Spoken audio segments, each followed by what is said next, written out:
अल्लाह तबारक व तआला ने अपने करम से हमें और आपको अक्ल भी दी है, आँख भी दी है और नाक भी दी है। और ये भी उसका करम है कि ये सब महफूज है, खराब नहीं है। इसीलिए हम समझते हैं कि नूर और रोशनी क्या है, हम देख करके जान लेते हैं कि तारीकी क्या है और रोशनी क्या है। जहाँ तारीक था, जुल्मत कदा था, सख्त काला था। क्या बात है, वाह सुभान अल्लाह। जहाँ तारीक था, जुल्मत कदा था, सख्त काला था, कोई पर्दे से क्या निकला कि घर घर में उजाला था। सुभान अल्लाह, बेशक। वो कौन है कि जो पर्दे से बाहर हुआ तो उजाला आया? वो कौन है जिसने मदीने के अंधेरे को उजाले से बदल दिया? मदीना सिर्फ मदीना नहीं, पहले यसरब था, उसको यसरब कहा जाता था। मगर वो नूर कौन सा वहां पहुंचा जिसने ऐसा उजाला फैलाया कि मदीने का उजाला पूरी दुनिया में फैल गया? वो कौन सा नूर था जो मक्के में चमका तो किसी को सिद्दीक़ अकबर बना रहा है, किसी को फारूक आज़म बना रहा है, किसी को उस्मान गनी ज़ुन्नुरैन बना रहा है, किसी को मौलाए कायनात बना रहा है। तभी तो मेरा रजा फरमाता है, चमक तुझसे पाते सब पाने वाले, मेरा दिल भी चमका दे चमकाने वाले। वो नूर ऐसा नूर है कि खुद आला हजरत फरमाते हैं, सुबह तैबा में हुई, बढ़ता है बाड़ा नूर का, सदका लेने नूर का, आया है तारा नूर। वो नूरे मुस्तफ़ा है, वो ऐसा नूर है कि जब वो नहीं था तो कुछ नहीं था, और वो आया तो आसमान में झिलमिलाहट, चांद की चांदनी उसी नूर का सदका है, सूरज की रोशनी उसी नूर का सदका है, सितारों की झिलमिलाहट उसी नूर का सदका है। वो जो न थे तो कुछ न था, और वो जो न हो तो कुछ न हो। जान है वो जहान की, जान है तो जहान है उन्हीं के दम कदम से बाग आलम में बहार। वो न थे आलम न था, गर वो न हो आलम न हो। जिसके दिल में मुस्तफ़ा नहीं, वो दिल नूर नला नूर नहीं है, बल्कि वो जुल्मतुन फौका जुल्मात है। वो नूर वाला दिल है जिसमें मुस्तफ़ा जलवागर है, और वो तारीक दिल है जिसे में मेरे मुस्तफ़ा नहीं है। खुदा का शुक्र है कि हमारा और आपका दिल मुनव्वर है, इसलिए कि इसमें नूरे मुस्तफ़ा है। मदरसे वालों ने क्या उन्मान रखा है, नूरे मुस्तफ़ा कॉन्फ्रेंस। इसका मतलब है कि आओ आओ इल्म का उजाला ले लो। और ये वो इल्म नहीं है जो तुम्हें गोबर खिलाए, ये वो इल्म है जो तुझे हलवा खिलाए। आओ माओ मुस्तफ़ा की बारगाह में आओ। ये वो इल्म है जो तुम्हें नजासत नहीं पिलाता है, जो तुम्हें नजासत से दूर करके आबे ज़मज़म पिलाता है। आओ इस नूर के रोशनी, इस नूर में आ जाओ, दिल भी चमक जाएगा, चेहरा भी चमक जाएगा, दुनिया भी चमक जाएगी और आखिरत भी चमक। वाह वाह वाह वाह, नारे तकबीर, नारे रिसालत, खलीफे हुजूर ताजुल शरिया। कद जाअकुम मिनल्लाहि नूर, तुम्हारे पास खुदा की तरफ से नूर आया है। और जो खुदा की तरफ से नूर आए उसको बुझाने के लिए कोई सोचे, ये बेवकूफ़ी है। उस नूर की बात क्या की जाए। ये आपने हाइलोजन लगा रखे हैं ना, ये देखिए सब लगे हुए हैं, कुमकुमे तो दिख नहीं रहे हैं, लेकिन ट्यूबलाइट तो है ना। आप सब लोग आइए, 56 इंच का सीना नहीं लेकर के 72 इंच का सीना लेके आ जाइए। एक एक करके पूरी आबादी के लोग, पूरे इलाहाबाद प्रयाग के लोग, पूरे यूपी के लोग, पूरे इंडिया के लोग, और एक एक करके मैं सबको बुला करके कहूँ आओ आओ आओ, और ज़रा अपने मुंह की फूंक से इस हाइलोजन को बुझा दो तो जानो। क्या बात। आ जाइए, जिनके पास 72 इंच का सीना हो वो भी अपना सीना लेकर के आ जाए और इसको मुंह की फूंक से बुझा दे तो जाने जरा आ जाए कोई साहब। ये तो बड़ी लाइट है। एक छोटा सा कुमकुमा होता है ना, उस कुमकुमे को भी कोई मुंह की फूंक से नहीं बुझा सकता है।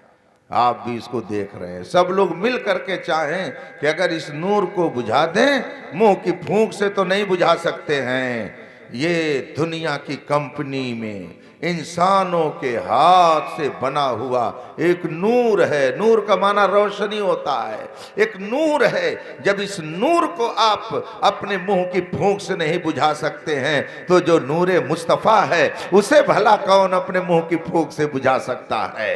नूर हक शमए इलाही को बुझा सकता है कौन? जिसका हामी हो खुदा उसको मिटा सकता है। सुभान अल्लाह। अगर इस नूर को आप मुंह की फूंक से नहीं बुझा सकते हैं तो सुनिए कुरान क्या कहता है। युरीदून लियुत्फिऊ नूर अल्लाहि बिअफ़वाहिहिम वल्लाहु मुतिम्मु नूरिही वलौ करिहल काफिरून। मुनकिरीन ये चाहते हैं कि मुंह की फूंक से नूर इलाही को बुझा दें, वल्लाहु मुतिम्मु नूरिही, और अल्लाह अपने नूर को मुकम्मल करके रहेगा। वलौ करिहल काफिरून, अगरचे कुफ्र करने वाले नापसंद समझे, वो जल जाएं, वो मर जाएं, वो गल जाएं, वो सड़ जाएं, वो खत्म हो जाएं, रहेगा यूं ही उनका चर्चा रहेगा, पड़े खाक हो जाए चल। नूर इलाही को कोई खत्म कर सकता है? तू बुझाए से कीजिए के न बुझाए न बुझे। ये नूरे मुस्तफ़ा है और नूरे मुस्तफ़ा की आपको कतार में अगर आना है कि उससे चमक लेनी है तो उस नूरे मुस्तफ़ा के ये छोटे छोटे जो सेंटर बने हुए हैं इन्हीं को मस्जिद और मदरसा कहा जाता है। इन्हीं मदरसों से नूरे मुस्तफ़ा बांटा जा रहा है, तकसीम हो रही है। इन्हीं उलमा के जरिया, इन्हीं सादात के जरिया, इन्हीं कुर्रा के जरिया, इन्हीं हुफ़ाज़ के जरिया इनके दिल में कुरान आ गया, इनके सीने में कुरान आ गया, गोया नूरे मुस्तफ़ा आ गया।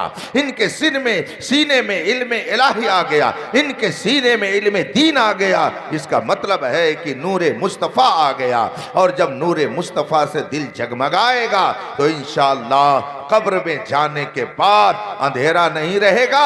आला हजरत की जबान में कब्र में लहराएंगे ता हश्र चश्मे नूर के जलवा फरमा होगी जब तलात रसूलुल्लाह की। चमगादड़ को रोशनी अच्छी नहीं लगती है और वो कहता है कि सूरज नहीं निकला है, तो ये चमगादड़ का कसूर है, सूरज का कसूर थोड़ी है। मेरे मुस्तफ़ा नूर हैं। अब अगर कोई नाबीना न देखे तो उसे अपनी आंख का इलाज कराना चाहिए। मुस्तफ़ा जाने रहमत तो पूरी कायनात को मुनव्वर फरमा रहे हैं। उसी नूर से हजरत आदम की पेशानी चमकी है, उसी नूर से हजरत नूह अलैहिस्सलाम की पेशानी चमकी है, उसी नूर से तो हरम काबा चमका है, उसी नूर से बैतुल मक़दिस चमका है, उसी नूर से अर्श चमका, उसी नूर से फर्श चमका है। उसने पूरी कायनात को ऐसा नूरुन अला नूर कर दिया कि जहां बैठ गए वो नूर, जहां खड़े हो गए वो नूर, अर्श पे गए वो नूर, फर्श पे आए वो नूर, जिसको देख लिया वो नूर, बल्कि जिसके दिल में घर कर गए वो नूरुन अला नूर बन जाया करता है। इसीलिए तो आला हजरत फरमाते हैं तेरी नस्ले पाक में है बच्चा बच्चा नूर का, तू है ऐने नूर तेरा सब घराना नूर का। वो नूरे मुस्तफ़ा है, ऐसा नूर है कि जिसने पूरी कायनात को मुनव्वर कर दिया।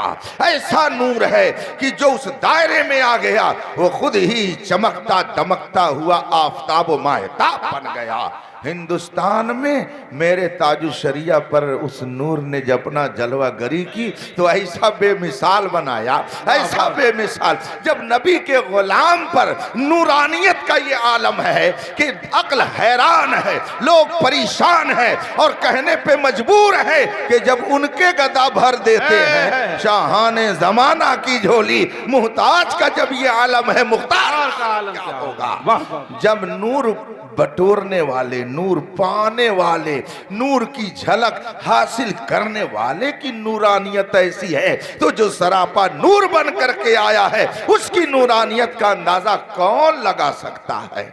मगर एक बात और सुन लीजिए, चांद सूरज से रोशनी हासिल करता है, चांद सूरज से रोशनी लेता है, मुहताज है चांद अपनी रोशनी में सूरज का। साइंस भी कहती है, शरीयत भी ये कहती है। लेकिन आप देखते होंगे कि कुछ दिन ऐसे होते हैं कि जिसमें सूरज, चांद जिसमें दिखता नहीं है, गुम हो जाता है। वो कौन सी तारीखें होती हैं जिनमें चांद गुम हो जाता है? पहली तारीख नहीं, 29 या 30 को तो नजर आता है, वो 27 और 28 की तारीख होती है। उसको हिंदी में अमावस बोलते हैं। उस तारीख में वो नजर नहीं आता, तो छुपता कहाँ है, वो जाता कहाँ है, वो कहाँ चला जाता है? आप अगर साइंसदान से पूछें, जाकर के आप इसको अगर मदरसे में पढ़ें, आप इसकी मालूमात लें तो आपको पता चलेगा कि देखिए, फर्ज कीजिए कि ये सूरज है और ये चांद है। इस हाथ को भी गोल समझ लीजिए, इसको भी गोल समझ लीजिए। इसकी रोशनी पड़ती है इस पर तो ये रोशन होता है, ये चांद है, ये सूरज है।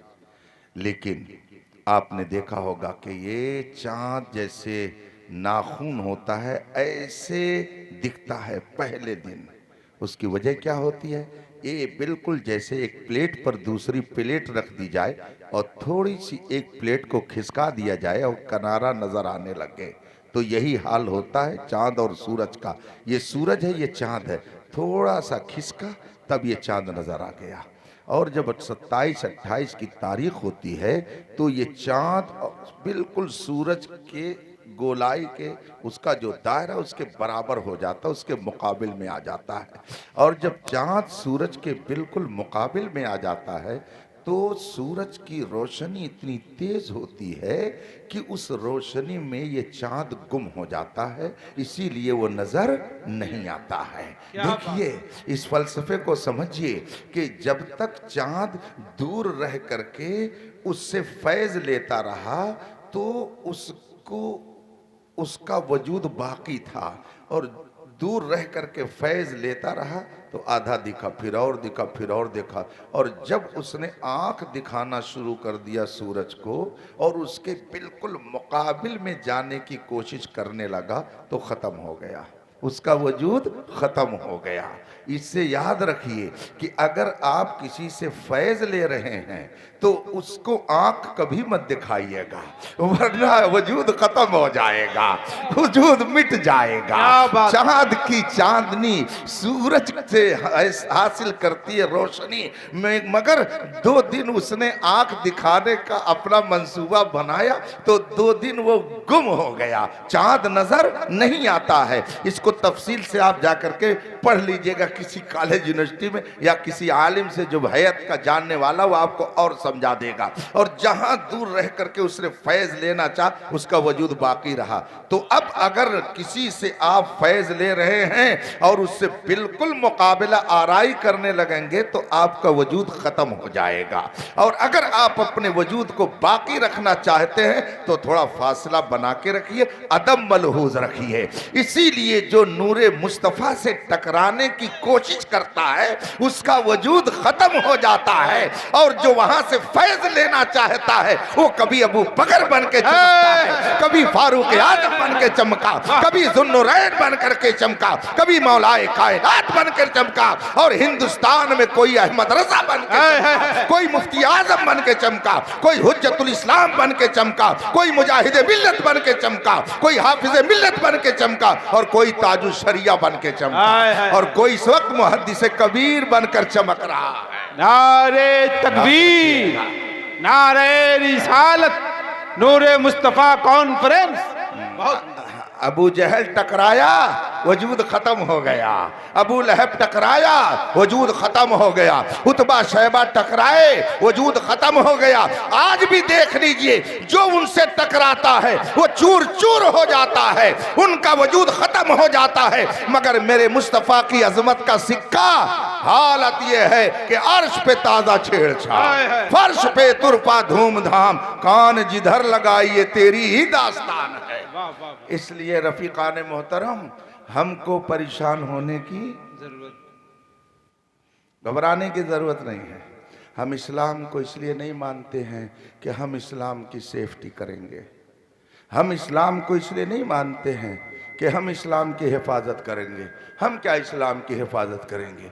न हमारा किरदार इस्लामी, न हमारी गुफ्तार इस्लामी, न हमारी रफ्तार इस्लामी, न हमारा मुआशरा इस्लामी, न हमारा घर का माहौल इस्लामी। तो हम क्या इस्लाम की हिफाजत करेंगे? याद रखिए, हम इस्लाम को इसलिए मानते हैं कि इस्लाम हमारी हिफाजत करता है। अगर हमने इस्लाम को न माना होता तो न जाने किस किस दर पर हमारी भी पेशानी झुकती। मगर इस्लाम तेरी बरकत है, तुझ पर हम कुर्बान कि तूने हमारी मुअज़्ज़ज़ पेशानी को हर दर पर झुकने से बचा लिया, तो तूने हमारी हिफाजत कर दी। हमने तेरी हिफाजत नहीं की है, बल्कि तूने हमें महफूज कर दिया। तभी शायर कहता है, ये एक सजदा जिसे तू गिरा समझता है, हजार सजदे से देता है आदमी को निजात। तो इस्लाम को हमने माना इसलिए कि इस्लाम ने हमारी हिफाजत कर दी।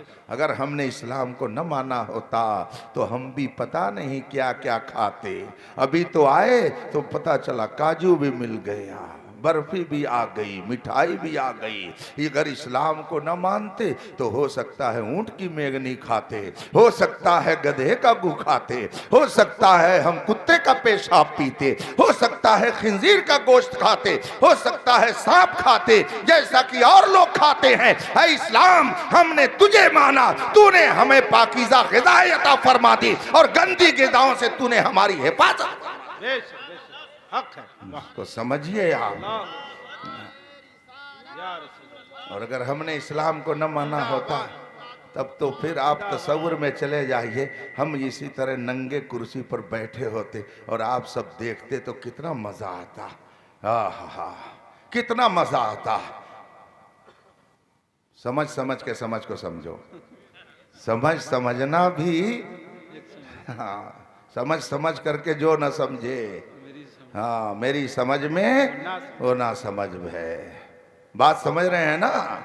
इस्लाम को हमने न माना होता तो न ये जुब्बा होता, न ये साफा होता, न ये कुर्ता होता, न ये पैजामा होता, हत्ता की चड्डी भी नहीं होती। फिर कैसा होता मंजर, आप खुद समझ सकते हैं। ये इस्लाम तेरा एहसान है कि तूने हमको शर्म व हया का लिबास अता कर दिया। इस्लाम तेरा एहसान है कि तूने हमें जिंदगी गुजारने का शऊर अता कर दिया। इस्लाम तेरा एहसान है कि तूने हमें पर्दे का एहतमाम करके हमें सही माना में इंसानियत का शऊर दे दिया। तेरा एहसान है कि तूने हमें पाकीज़ा माहौल दिया है।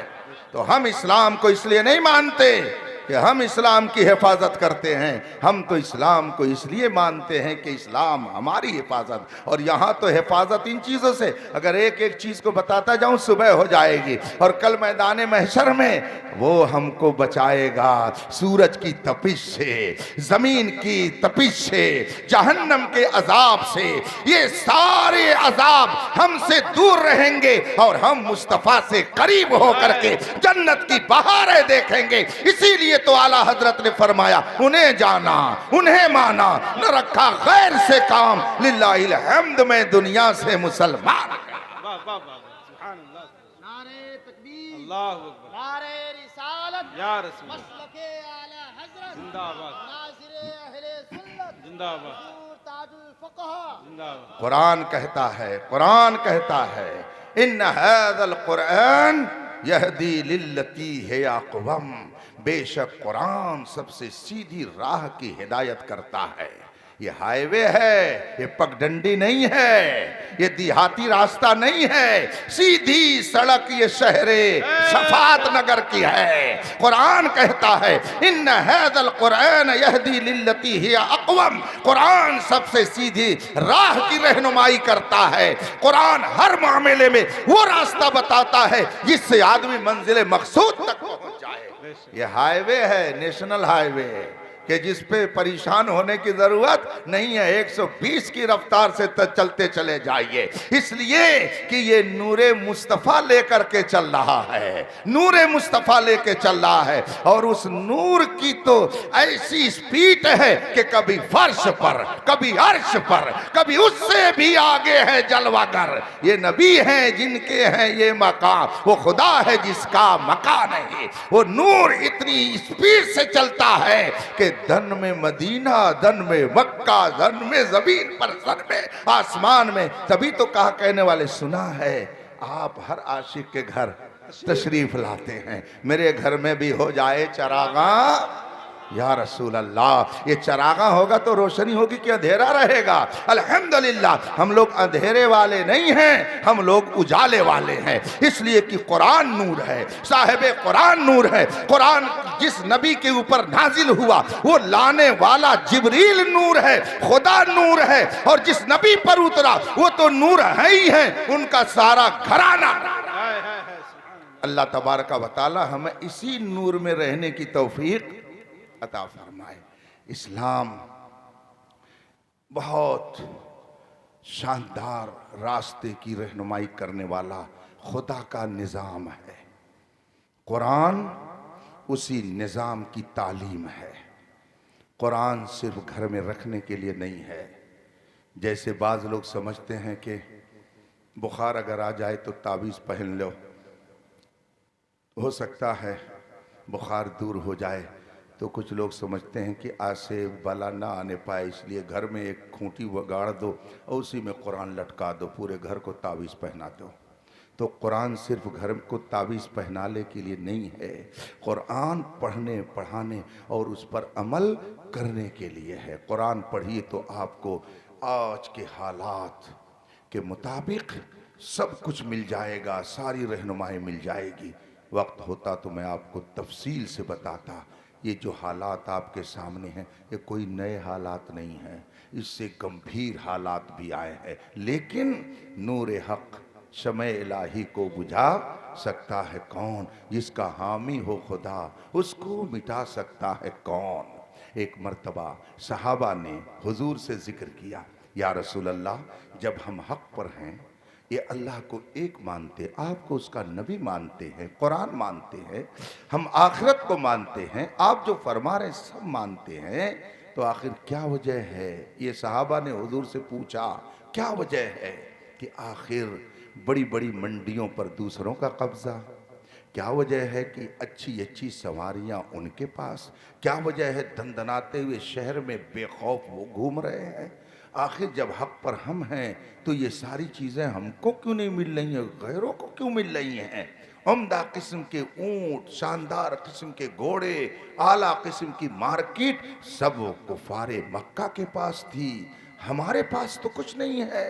मैदान बद्र में भी टूटी टूटी तलवारें हैं, लंगड़े लूले घोड़े हैं, ऊंट है, चंदी है, और उधर शानदार शानदार सवारियां हैं, बेहतरीन ऊंट हैं, उम्दा किस्म के घोड़े हैं। सहाबा ने यह सवाल हुजूर से किया था, या रसूल अल्लाह, जब हम हक पर हैं तो ये सारी चीजें इन्हें क्यों मिल रही हैं? ये तो हमको मिलनी चाहिए। जब सहाबा ने यह सवाल किया, कुरान की आयत उठा करके पढ़िए। हजरत जिब्रील आयत लेके नाजिल हुए, फरमाया गया ला यगुर्रन्नक तक़ल्लुबुल लज़ीना कफ़रू फिल बिलाद मताउन क़लील। ऐ मुसलमानों, ये तुम्हें धोखे में न डाल दे।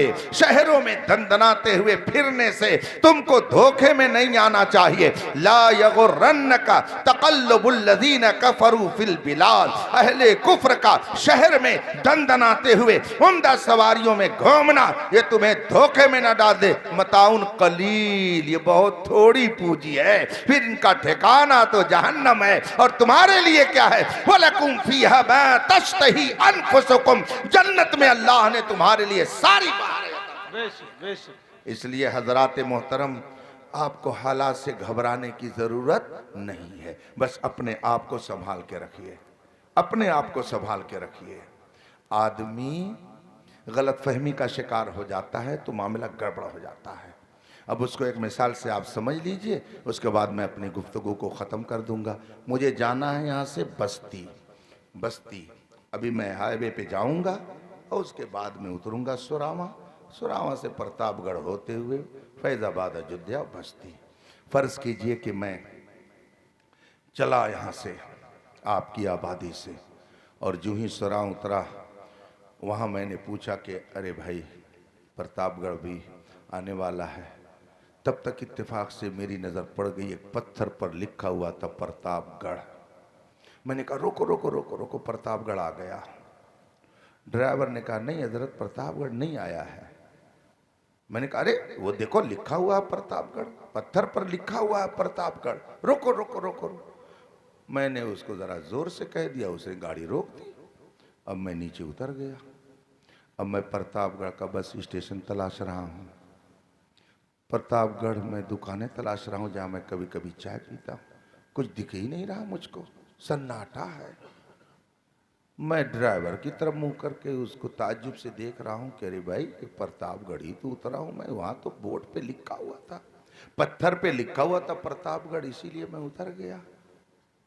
ड्राइवर ने मुस्कुरा के कहा कि हजरत वो जो पत्थर पे आपने देखा था वो प्रतापगढ़ नहीं था, बल्कि प्रतापगढ़ की तरफ जाने वाले रास्ते का वो निशान था। प्रतापगढ़ तो अभी यहाँ से 15 किलोमीटर दूर है। तो हमने समझा अच्छा ये मंजिल नहीं थी, ये निशाने मंजिल था। मंजिल 15 किलोमीटर दूर है, हम निशाने मंजिल पर उतर गए। इसलिए हमको न यहाँ बस अड्डा दिख रहा है न यहाँ दुकानें दिख रही हैं। कहा हाँ हजरत, बात यही है कि आपने निशाने मंजिल को मंजिल समझ लिया, इसीलिए तो यहाँ कुछ मिल नहीं रहा है। मैंने कहा बिल्कुल तुमने सही कहा कि जो मंजिल पे जाने के बजाय निशाने मंजिल को अपनी मंजिल समझ ले वो कुछ नहीं पाएगा, और जो मंजिल तक पहुँच जाए वो बहुत कुछ पा जाए। लोगों ने दौलत को जो निशाने मंजिल थी उसको मंजिल समझ लिया कि जितना चाहो पैसा कमा लो, इसी को मंजिल समझ लिया। लोगों ने सोचा पढ़ लिख लिया, डिग्री मिल गई, नौकरी मिल गई, बस कामयाब हो गए, इसी को उन्होंने मंजिल समझ लिया। याद रखिएगा, मंजिल और चीज है, निशाने मंजिल और चीज है। ये दौलत, ये इल्म, ये डिग्रियां, ये नौकरी, ये जॉब, ये मुलाजमत, ये दुनिया का इक्तदार, ये मंजिल नहीं है, ये निशाने मंजिल है।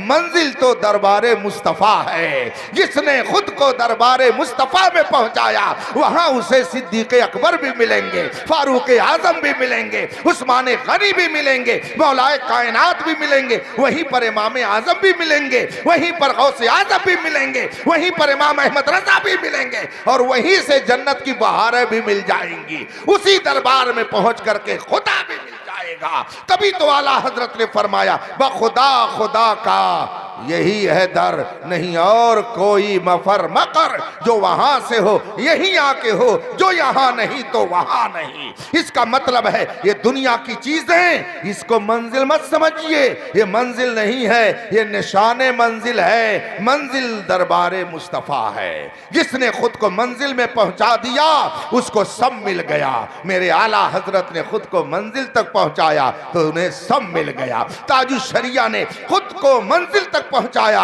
मुस्तफा के सच्चे गुलाम बन गए, दरबारी गुलाम बन गए, तो अल्लाह ने उन्हें सब अता कर दिया।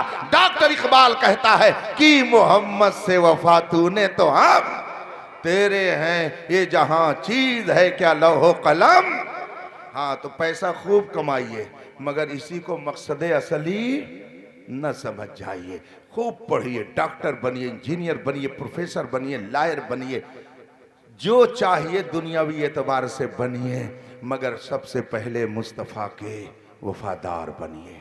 दुनिया के किसी गोशे में रहिए, आप फख्र कीजिए इस बात पर कि हमारा रिश्ता नबी से मिलता है, फख्र कीजिए इस बात पर कि हमारा रिश्ता इमाम आजम से मिलता है। फख्र कीजिए इस पर कि हमारा रिश्ता गौसे आजम से मिलता है। फख्र कीजिए इस पर कि अल्लाह ने पूरी दुनिया में किसी को गरीब नवाज नहीं अता किया, गरीब नवाज अता किया तो हमें और आपको अता किया है। दुनिया में किसी कौम के पास इमाम अहमद रजा नहीं है जिन्होंने तकरीबन 60 सब्जेक्ट पर, बल्कि अब तो तहकीक के मुताबिक 100 से ज्यादा उलूम व फनून पर जिसने 1000 किताब लिखी, पूरे दुनिया के अंदर कोई आपको ऐसा दानिश्वर नहीं मिलेगा। ये दानिश्वर अगर खुदा ने दिया तो हमें और आपको अता किया है। तो इस पर फख्र कीजिए कि अल्लाह ने हमारा रिश्ता इन बुजुर्गों से जोड़ रखा है, और जो इन बुजुर्गों के नक्शे कदम पर चलेगा, आला हजरत फरमाते तेरे गुलामों का नक्शे कदम है राह खुदा, वो क्या बहक सके जो ये सुराग लेके चले। अल्लाह तबारक व तआला अपने हबीब के सदक़े में हमें और आपको दुनिया में ईमान के साथ रहने की तौफीक अता फरमाए। तलबा की दस्तार हुई, हिफ्ज़ कुरान की दस्तार हुई, क़िराअत कुरान की दस्तार हुई। कुछ हाफिज़ हैं इसमें और कुछ कै हाफिज़ हैं? 2, और उसके बाद में 3 कारी हैं, एक नहीं आ सके।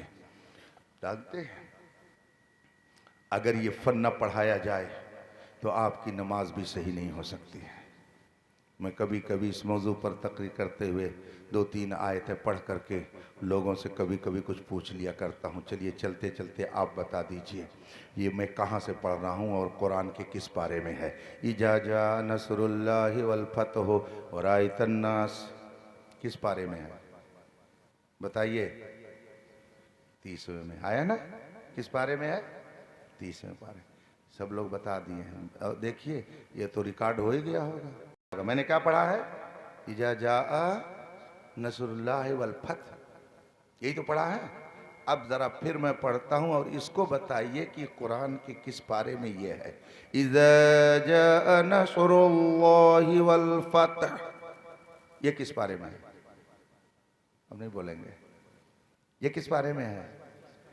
अच्छा, तो जो मैंने पहले पढ़ा था वो किस बारे में है और ये कहाँ है? तो मैंने जो बाद में पढ़ा, चूंकि आप कह रहे हैं ये भी 30वें पारे में है, और जो पहले पढ़ा उसे भी आप कह रहे हैं 30वें पारे में, तो वो कहाँ है आप दिखाएंगे? और ये कहाँ है दिखाएंगे? मैं चैलेंज करता हूँ आप सब लोगों को कि पहले जो मैंने पढ़ा है और आप कह रहे हैं 30वें पारे में है, वो 30वें पारे में क्या किसी पारे में नहीं है, वो कुरान के किसी पारे में नहीं है।